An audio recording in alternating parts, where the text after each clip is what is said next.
Hey everyone, welcome to my channel Initial Solution. In this tutorial, I'm going to show you how to convert Excel to PDF. Open an Excel sheet first.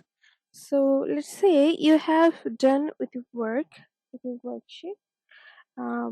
Then what you have to do is just go to Page Layout tab, and here from this page setup, you have to click on this little ribbon,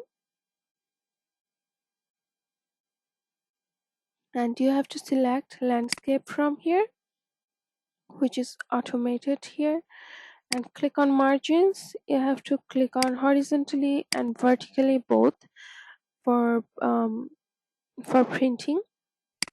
You can have a print preview from here. Okay, now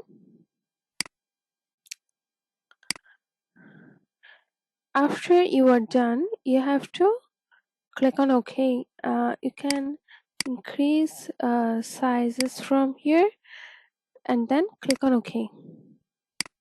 Now what you have to do is just go to file option and click on save as, choose your destination and give a file name. I have already given, and then save as type. From the save as type, click on the PDF option and then click on save. As you can see, it's saving. You can open with any of your browsers. I'm using Google Chrome here. Click on OK.